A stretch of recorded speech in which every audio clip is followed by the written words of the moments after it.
Bobby soul forest की तरफ जाते हुए मुझे सोल फॉरेस्ट का मैप मिल चुका है। एंड्रू से फाइट करने से पहले मुझे रे और बेकेट को डिफीट करना पड़ेगा। रे जो साउथ साइड पे रहता है सोल फॉरेस्ट की, जो बीस्ट से लड़ता है, और बेकेट जो ईस्ट साइड पे रहता है सोल फॉरेस्ट की, जो वेपन मास्टर है। और नॉर्थ साइड पे लाइटनिंग ईगल मिलेगा जिसका एक मुझे चाहिए, और सेंटर पे मुझे एंड्रू मिलेगा जहाँ पर एंड्रू का पैलेस है। सबसे पहले मुझे फॉरेस्ट को जानना पड़ेगा। मैं पहले फॉरेस्ट का थोड़ा मुआयना कर लेता हूँ। बॉबी सबसे पहले अपना लोकेशन फाइंड आउट करता है। उसे ये पता चलता है कि मैं नॉर्थ जोन के बहुत करीब हूँ। बॉबी नॉर्थ जोन के बहुत करीब रहता है। वहाँ से ईगल का पहाड़ी दिखता है जहाँ पर लाइटनिंग ईगल रहते हैं। बॉबी सबसे पहले फॉरेस्ट को जानने की कोशिश करता है। बॉबी को यह पता चलता है कि सोल फॉरेस्ट 5 जोन पे डिवाइडेड है। नॉर्थ जोन जहाँ पर ईगल किंग है, साउथ जोन जहाँ पर रे है, और वेस्ट जोन में ऐसा क्या है? मिडिल जोन पे तो एंड्रू है। और ये सब जोन को, ये एक रिवर है जो इन सब जोन को डिवाइड कर रखा है। बॉबी सबसे पहले कोई जल्दबाजी नहीं करता है। वो ईगल किंग के जाने से पहले वो सबसे पहले अपना स्किल्स पे काम करना चाहता है। तो बॉबी को लगता है कि वेस्ट जोन सबसे सेफ होगी। वो वेस्ट जोन की तरफ चला जाता है।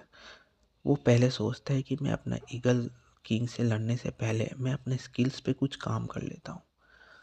स्किल्स जैसे कि बॉबी के पास अब तक 3 स्किल्स है: फ्लोटिंग फेरी, लाइटनिंग विंड पॉम और गोल्डन वॉल टेक्निक। ये 3 स्किल्स बॉबी का फाउंडेशन है। बॉबी को और भी अपने स्किल्स डेवलप करनी पड़ेगी।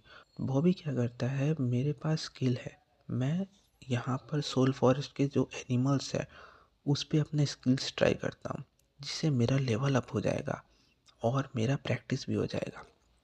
बॉबी फ्लोटिंग फेरी की मदद से अपना शिकार को ढूंढने लगता है। उसे रास्ते पे बहुत सारे एनिमल्स मिलते हैं। बॉबी को फॉरेस्ट के अंदर बहुत सारे बीस्ट मिलते हैं जैसे कि fire wolf, illusion fox, snow leopard. Lightning crocodile का बॉडी बहुत स्ट्रांग रहता है, उस पे कोई भी अटैक जल्दी से उसका काम नहीं करता है। सभी बीस्ट से फाइट लेता है, और जिससे बॉबी फाइट नहीं ले सकता है वो फ्लोटिंग फेरी की हेल्प से बॉबी उनसे दूर चला जाता है और अपना एरो प्रैक्टिस करता है। बॉबी ने एक एरो की प्रैक्टिस करते करते बॉबी ने एक नया स्किल अनलॉक कर लिया जो कि है लाइटनिंग ब्लो अप सिटी बो। इसकी प्रैक्टिस करने लगता है। बॉबी इसकी प्रैक्टिस करते करते बॉबी ने बहुत सारे एनिमल्स को किल कर दिया था। बॉबी का लेवल 60 हो जाती है। बॉबी ने एक नया स्किल्स अनलॉक कर लिया जिसका नाम था गॉड्स एरो।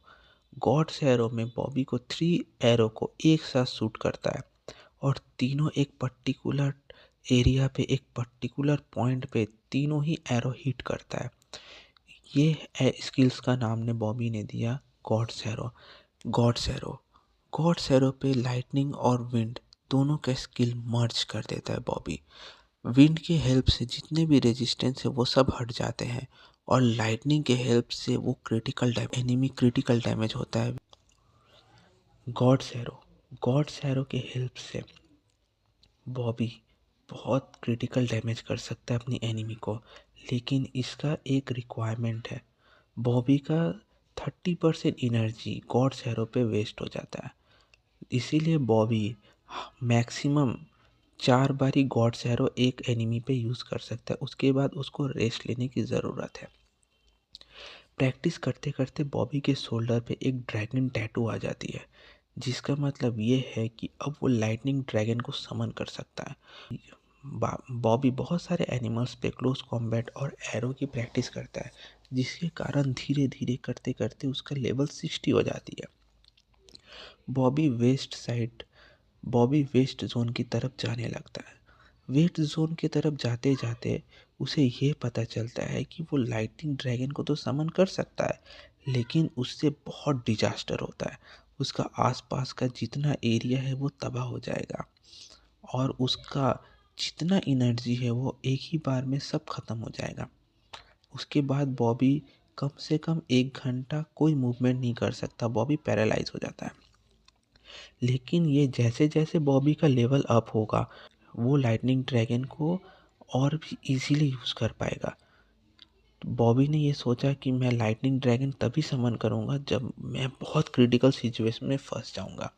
और बॉबी लाइटनिंग फ्लोटिंग फेरी, लाइटनिंग विंड बॉम्ब और आदि अपने स्किल्स पे काम करने लगता है।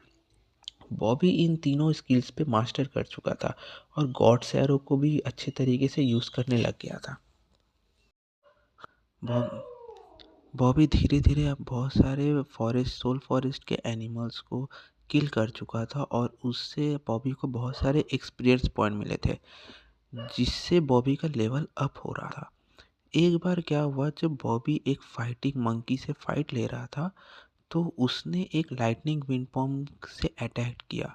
एक पत्थर पे जाके लग जाती है जिससे एक पत्थर पे एक होल हो जाती है। जब जैसे ही बॉबी उस पत्थर के पास जाता है बॉबी को पता चलता है ये एक कोई होल नहीं है, ये तो एक गुफा है। और बॉबी के बदन पे जो टैटू है वही टैटू सेम इस गुफा पे भी लिखा सेम टैटू इस गुफा पे भी था। और ये गुफा पर पे लिखा हुआ था कि only players can enter. Players मतलब बॉबी। बॉबी एक गेम के अंदर है और बॉबी एक प्लेयर है। मीन्स बॉबी ही सिर्फ इस गुफा के अंदर जा सकता है। बॉबी सोचता है ये कैसा गुफा है जिसमें सिर्फ प्लेयर्स ही एंटर कर सकते हैं। तो बॉबी को पता चलता है और याद आता है कि उसके मैप में ऐसा ही एक जगह पे मार्किंग किया हुआ था जिसमें पी लिखा हुआ था। बॉबी को याद आ जाती है। बॉबी उस गुफा के अंदर जाने लगता है। पहले तो उसे बहुत अंधेरा रहता है लेकिन कुछ दूर चलने के बाद वो गुफा पे रोशनी होने लगती है और वो गुफा पूरा रोशनी से भर जाता है। वहाँ पर एक बुक था जिसमें लिखा हुआ था हिस्ट्री ऑफ द प्लेयर्स, जहाँ पर हर एक प्लेयर जितने भी ये ब्रोकन मून क्लैन गेम खेल चुका है और जितने भी ये गेम पर आ चुके हैं उन सब का डेटा और उन सब का एक्सपीरियंस इस बुक पे नोट था। और कुछ इन्फॉर्मेशन नोट्स थे उन लोगों के जो आने वाले प्लेयर्स के लिए बहुत हेल्पफुल थे। बॉबी को लगता है कि वाह, ये तो एक खजाना है मेरे लिए। मुझे पूरा सोल फॉरेस्ट घूमने की कोई ज़रूरत नहीं है। यहाँ पर जितने भी लोग आ चुके हैं उन सब का एक्सपीरियंस और उन सब का सोचने का तरीका ये मुझे इस बुक से मिल जाएगा। बॉबी वो बुक ओपन करता है और धीरे धीरे वो बुक्स पढ़ने लगता है। जैसे जैसे वो बुक्स पढ़ता है वो पसीना पसीना हो जाता है। उसके पैरों तले ज़मीन खिसक जाती है। बॉबी बहुत शॉक्ड हो जाता है। बॉबी को ये बुक्स पढ़ के ये पता चलता है कि जितने भी प्लेयर्स आ चुके हैं इस गेम पे उनके पास सिर्फ और सिर्फ 10 डेज का टाइम रहता है एंड्रू को हराने के लिए।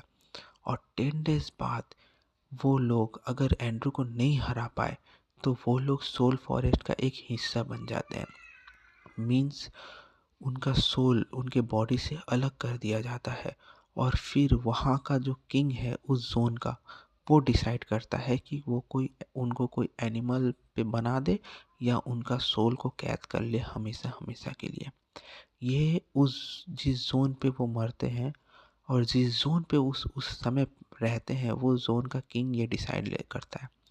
मतलब अगर जल्द से जल्द बॉबी को एंड्रू को हराना पड़ेगा, मतलब बॉबी के पास आज के दिन छोड़कर और 9 डेज है और एंड्रू को हराने से पहले उसे रे और बेकेट को दोनों को हराना पड़ेगा।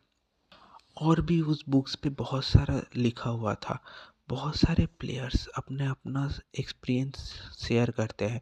जब भी प्लेयर कोई हार जाता है और उसे सबसे पहले इसी जगह पे लाया जाता है और उन्होंने क्या सीखा और क्या सजेशन आने वाले प्लेयर्स के लिए है वो इस बुक्स पे नाम लिख कर नोटेड है। बॉबी धीरे धीरे सभी प्लेयर्स का नोट्स पढ़ने लगता है, उसे यह पता चलता है कि यहाँ पर बहुत सारे फॉरबिडन टेक्निक्स है मैं यूज़ कर सकता हूँ। एक प्लेयर ने ये लिखा हुआ था, सिंपल स्किल्स को जो यूज़ कर सकता है इस पे मास्टर कर सकता है, यही काफ़ी है एंड्रू को हराने के लिए। बट ये बुक्स पढ़कर ये भी बॉबी को पता चला कि पिछले 100 ईयर्स से आज तक एंड्रू नहीं हारा, और ये गेम सिर्फ एक ही पर्सन ने जीता है, और उसके बाद जितने लोग आए वो सोल फॉरेस्ट के पार्ट बन चुके हैं, और उन सब का एक्सपीरियंस यहाँ लिखा हुआ है। बॉबी को ये भी पता चलता है कि ये गुफा के अंदर 10 days equal to 1 minute soul forest का, मतलब अगर बॉबी 10 डेज ये गुफा पे रहता है तो बाहर मतलब सोल फॉरेस्ट का 1 मिनट गुजरेगा। और ये गुफा एक टाइम इंटेंट से बनाया गया है, तो इस पे बहुत सारा लॉस काम नहीं करता है। ये एक ऐसा गुफा है जहाँ पर बॉबी अपना स्किल्स प्रैक्टिस कर सकता है। वहाँ पर बुक्स पे बहुत सारा स्किल्स लिखा हुआ था, और कुछ फॉरबिडन टेक्निक्स और स्किल्स के बारे में भी लिखा हुआ था। उसमें बॉबी को पता चलता है कि लाइटनिंग विंड पॉम और भी अपने अलग लेवल पे जा सकता है, अगर मैं लाइटनिंग विंड पॉम को लाइटनिंग और विंड के साथ अच्छे से कंबाइन कर सकूँ तो बहुत सारे लाइटनिंग्स का अटैक यूज़ कर सकता है, जैसे कि वो एक लाइटनिंग विंड टॉर्नेडो यूज़ कर सकता है जो बहुत डिजास्टर होता है, जो कि डिफेंसिव और अटैक दोनों कर सकता है। बॉबी को ये पता चलता है कि जब कोई इंसान या कोई भी जानवर जब भी मूवमेंट करता है तो एयर पे एक रिपल्सिव आता है। With the help of lightning wind palm मैं वो रिपल्सिव को महसूस कर सकता हूँ और वो नेक्स्ट बार और उसका लोकेशन ट्रेस कर सकता हूँ। बॉबी को लाइटनिंग विंड पॉम के बारे में बहुत कुछ पता चलता है। बॉबी जब पेज पलटता रहता है तो उसे पता चलता है कि इस एक ही पर्सन ने ये गेम कंप्लीट किया था, जिसका नाम था जूलियन। जूलियन का पेट एक ड्रैगन फिस्ट मंकी था, जो कि वेस्ट साइड का किंग है, और वो एक बार जूलियन को हेल्प किया था। जूलियन ने जैसे ही एंड्रू को हराया था तो जूलियन के पास एक विश आया था कि तुम क्या चाहते हो, और जूलियन ने अपना आज़ादी चुना।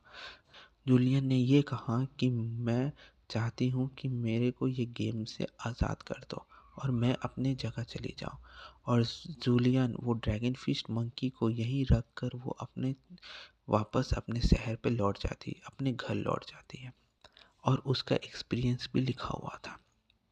और भी पेज पलटने लगता है, और बॉबी को ये पता चलता है कि यहाँ पर कुछ सीलिंग स्किल्स भी है। सीलिंग स्किल्स जैसे कि हम किसी के अटैक और किसी की मूवमेंट को सील कर सकते हैं एक पर्टिकुलर टाइम तक, जिसके हमें अटैक करने का और डिफेंस करने का टाइम मिल जाता है। बॉबी को इससे बहुत हेल्प मिलती है, लेकिन बॉबी और ये सब प्रैक्टिस करता है। बॉबी ये सीलिंग स्किल्स और प्रैक्टिस करता है, बट इस सीलिंग स्किल का एक डिसएडवांटेज ये है कि इसमें कुछ ब्लड लाइन और कुछ एनर्जी कम हो जाती है उसकी, लेकिन ये बहुत हेल्पफुल होगी। बॉबी को ऐसा लगता है, बॉबी को ऐसा लगता है कि मुझे इन सब एक्सपीरियंस से काम करना और मुझे किसी भी तरीके से एंड्रू को हराना ही पड़ेगा। बॉबी उस गुफा पे बैठ के कंसंट्रेट करता है और अपने स्किल्स पे बहुत काम करता है। बॉबी बहुत सारे एनिमल्स के बारे में पता चलता है जो कि बहुत यूनिक एबिलिटी रखते हैं।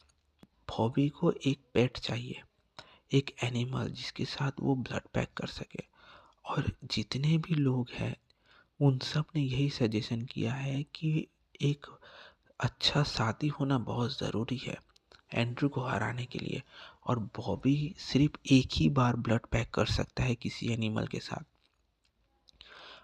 बॉबी को बहुत सारी हेल्प की ज़रूरत है, तो बॉबी सभी एनिमल्स के बारे में पता करने लगता है, उनका स्ट्रेंथ उनका वीकनेसेस के बारे में पता करने लगता है। बॉबी ने सोच लिया था कि मुझे क्या चाहिए, मुझे एक स्मार्ट और स्ट्रॉन्ग पेट चाहिए। ये सोचकर बॉबी धीरे धीरे वो गुफा से बाहर निकलता है। जैसे ही बॉबी गुफा के बाहर एक कदम बढ़ाता है, वैसे ही बॉबी के ऊपर एक अटैक होता है, फायर बॉल, जैसे ही बॉबी एक गुफा के बाहर अपने कदम बढ़ाता है, वैसे ही एक फायर बॉल बॉबी की तरफ आता है और बॉबी फ्लोटिंग फेरी की हेल्प से उसे डॉच कर लेता है। जैसे ही बॉबी वो डॉच करता है, बॉबी को थोड़ा सा चोट लग जाती है और वो गुस्से से कहता है, कौन है, कौन है यहाँ पर। तो जैसे ही बॉबी घूमता है, उसे दिखता है एक उल्फ है वहाँ पर। ये एक फायरी उल्फ था, जो कि उल्फ की तरह है दिखता है, लेकिन वो अटैक फायर करता है। मैं यहाँ पर तुमसे तुम्हारा बॉडी लेने आया हूँ। तुम अपना बॉडी मुझे दे दो, वरना मैं तुम्हें बहुत कष्ट देने वाला हूँ। मुझे तुम्हारा बॉडी चाहिए। ये सुनकर बॉबी बहुत हैरान हो जाता है। और तुम बहुत कमज़ोर हो, तुम मेरे अटैक को भी ठीक तरह से डॉज नहीं कर सकते हो। मुझे तुम्हारा बॉडी चाहिए और मैं यहाँ से आज़ाद होना चाहता हूँ।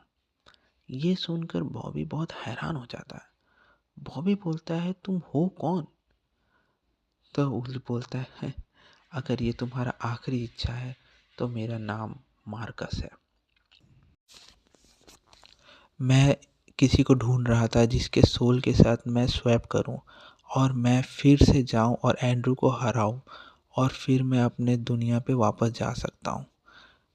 तो बॉबी को ये लॉजिक लगता है। अच्छा, तो तुम मार्कस हो। तुम कितने दिन से हो यहाँ पर? मार्कस कहता है, बहुत सालों से। मैं करीब करीब 90 साल से मैं यहीं हूँ। मैं अराउंड 90 ईयर्स से यहीं पर हूँ और मैं बेकेट, रे और एंड्रू के ऊपर बहुत कड़ी नज़र रखे हुए हूँ। मुझे उनका मुझे उनका स्ट्रेंथ और वीकनेसेस के बारे में कुछ पता है, लेकिन तुम इतने कमज़ोर हो कि तुम तो नहीं हरा पाओगे। तो तुम अपनी लाइफ को वेस्ट मत करो, तुम अपना बॉडी मुझे दे दो। बॉबी हंसते हुए कहता है, ठीक है, फिर चलो एक डील करते हैं। तुम और मैं, हम दोनों एक फाइट करते हैं। अगर तुम जीते तो मेरा बॉडी तुम्हारा, और अगर मैं जीता तो तुम में बनोगे मेरे पेट, यानी तुम्हें मेरे साथ ब्लड पैक करना पड़ेगा। मार्कस ज़ोर से हंसने लगता है। मार्कस कहता है कि तुम्हें क्या लगता है तुम मुझे हरा दोगे? मैं 90 ईयर्स से अपना स्किल्स पे काम कर रहा हूँ। मैंने बहुत सारे स्किल्स सीखा है, तुम मुझे छू भी नहीं पाओगे। बॉबी कहता है, अच्छा वो तो हमें पता चलेगा। मार्कस कहता है कि ठीक है, फिर तो हम फाइट करते हैं। जैसे ही मार्कस बॉबी के पास जाता है, वैसे ही मार्कस और बॉबी एक नई जगह पे टेलीपोर्ट हो जाते हैं। मार्कस कहता है, तुम्हें पता नहीं होगा लेकिन मैं तुम्हें बता देता हूँ। बॉबी कहता है, पैरेलल डायमेंशन? हाँ हाँ, ये एक पैरेलल डायमेंशन है सोल फॉरेस्ट की। यहाँ पर लोग फाइट करने के लिए आते हैं। जैसे ही मार्कस कहता है, ये एक पैरेलल डायमेंशन है सोल फॉरेस्ट की, यहाँ पर कोई दो लोग आपस में फाइट करते हैं और जो जीतता है उसकी विश पूरी होती है। तो तुम्हें अपना विश जोर से बोलना पड़ेगा फाइट के आगे, ताकि जैसे ही फाइट ख़त्म हो और कोई एक विजेता हो तो उसका विश तुरंत पूरी हो जाए। जैसे जैसे मैं स्टार्ट करता हूँ। मैं मार्कस बॉबी को चैलेंज करता हूँ कि अगर मैं फाइट जीता तो बॉबी का बॉडी मेरा। अब तुम्हारी पारी बॉबी। मैं बॉबी चैलेंज करता हूँ मार्कस को कि अगर मैं मार्कस से जीत गया तो मार्कस मेरा पेट बनेगा और हम दोनों ब्लड पैक करेंगे। चलो बॉबी, पहले तुम स्टार्ट करो। बॉबी फ्लोटिंग फेरी, और बॉबी की स्पीड बहुत हो जाती है। बॉबी जैसे ही मार्कस के क्लोज जाता है, वैसे ही मार्कस कहता है, शैडो स्टेप, और मार्कस अपनी जगह से गायब। मार्कस की हमेशा आफ्टर इमेज आती है, मार्कस की ओरिजिनल बॉडी गायब हो जाती है। बॉबी कभी ढूंढ ही नहीं पाता है। जैसे ही मार्कस शैडो स्टेप कहता है, मार्कस की आफ्टर इमेज आने लगती है। मार्कस का ओरिजिनल बॉडी जैसे कि हवा में गुम हो गया। जब जब बॉबी लाइटनिंग विंड पॉम से अटैक करता है, वो मार्कस का आफ्टर इमेज पे अटैक करता है। जैसे, और मार्कस हंसता है देखकर, क्या हुआ बॉबी, तुम मुझे पकड़ भी नहीं पा रहे हो और तुम ऐसे एंड्रू को हराओगे? हा हा हा। बॉबी कहता है, तुम बस देखते जाओ। बॉबी एक जगह पे खड़ा हो जाता है। बॉबी कहता है, क्योंकि तुम मेरे पेट बनने वाले हो ना, तो मैं तुम्हें ज़्यादा हर्ट नहीं करना चाहता। मार्कस कहता है अब बॉबी मेरी बारी। मार्कस शैडो स्टेप से क्लोज आता है बॉबी के। बॉबी को पता भी नहीं चलता मार्कस उसे कहाँ कहाँ से घूंसी मारने लगता है। बॉबी बच भी नहीं पाता, डॉज भी नहीं कर पाता। वो फील करता है कि किसी ने उसे मारा, और बॉबी जैसे रिएक्ट करने जाता है मार्कस फिर गायब हो जाता है। मार्कस कहता है मैं तुम्हें दिखाता हूँ कि असली फाइट कैसे होती है।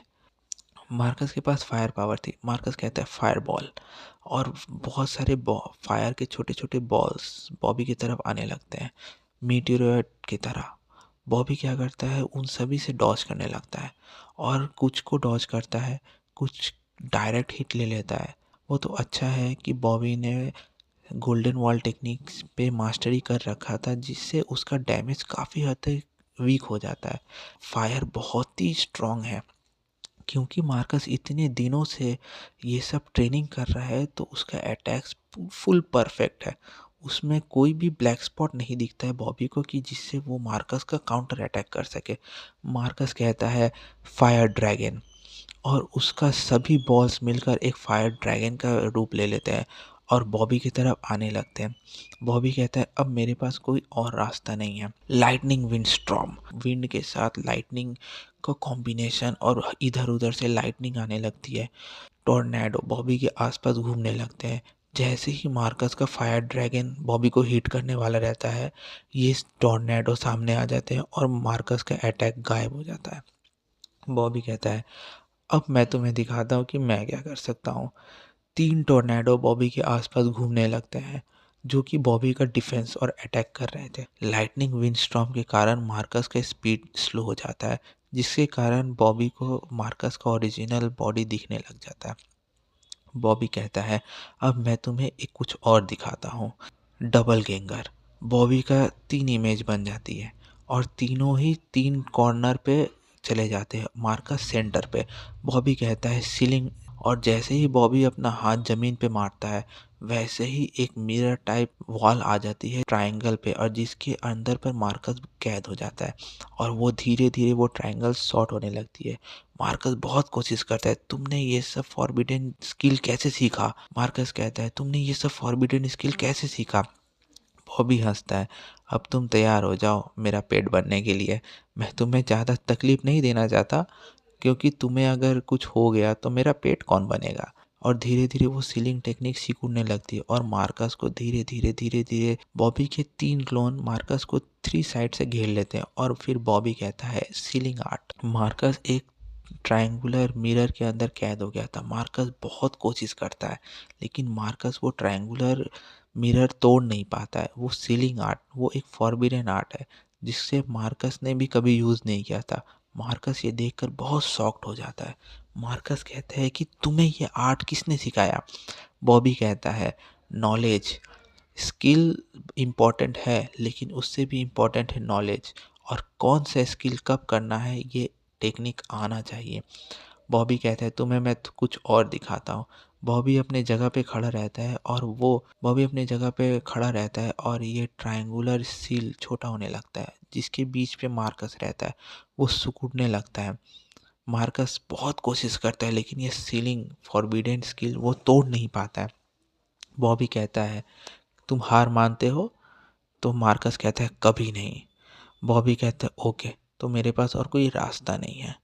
मैं तुम्हें अब टॉर्चर करूँगा। और छोटा होने लगता है, इतना छोटा हो जाता है कि मार्कस मूव भी नहीं कर पाता है। तभी एक आवाज़ सुनाई देती है, विनर बॉबी। मार्कस कहता है नो, और फिर मार्कस को बॉबी के साथ ब्लड पैक करना पड़ता है। बॉबी कहता है पता है तुम क्यों हारे। मार्कस कहता है क्यों। बॉबी कहता है तुम फर्स्ट टाइम से कॉन्फिडेंट थे कि अब मैं तो जीतने वाला हूँ, कि मेरा बॉडी तुम्हारा। कभी भी अपने दुश्मन को कमज़ोर नहीं समझना चाहिए। और जब पहले तुमने शैडो स्टेप किया ना, तभी मैं समझ गया था। जब तुमने शैडो स्टेप किया फर्स्ट टाइम, तभी मैं समझ गया था कि मैं तुम्हें ऐसे नहीं जीत सकता। और मैंने तभी डिसाइड कर लिया था कि मैं तुमसे ब्लड पैक करूँगा। अब तुम मेरे साथ, तुम्हारे पास नॉलेज है, और वो नॉलेज मुझे चाहिए। सबसे इम्पोर्टेंट एक्सपीरियंस है जो कि तुम्हारे पास है। अगर मेरे पास पावर हुआ भी, और अगर मैं अपने पावर को सही तरीके से इस्तेमाल नहीं कर पाया, तो वैसा पावर होना या ना होना एक ही बात है। मैं यहाँ इसीलिए आया था कि सोल फॉरेस्ट के बारे में जानूँ। तुम सोल फॉरेस्ट के बारे में इतना जानते हो और तुम स्ट्रांग भी हो और स्मार्ट भी हो, मेरे लिए बहुत अच्छा है। तुमसे बेटर पेट मेरा कोई बन नहीं सकता। तो चलो अब तुम मेरे साथ ब्लड पैक करो। तो ना चाहते हुए भी मार्कस को बॉबी के साथ ब्लड पैक करना पड़ता है, क्योंकि मार्कस हार चुका था। मार्कस एक धारदार चीज़ से अपना उंगली थोड़ा सा काटता है और उससे 2 बूंद गिरती है। फिर बॉबी उसी धारदार चीज़ से अपना थोड़ा सा उंगली काटता है और उससे 2 बूंद गिरती है और वो कहते हैं, मैं बॉबी मार्कस को अपना पेट बनाता हूँ आज से। मार्कस कहता है, हाँ, मैं आज से बॉबी का पेट। और यही बोलते हुए वो दोनों उस डायमेंशन से बाहर आ जाते हैं और फिर ये दोनों सोल फॉरेस्ट के अंदर अपना जर्नी आगे कैसे सफ़र करते हैं, ये जानने के लिए देखते रहिए द ब्रोकन मून क्लैन।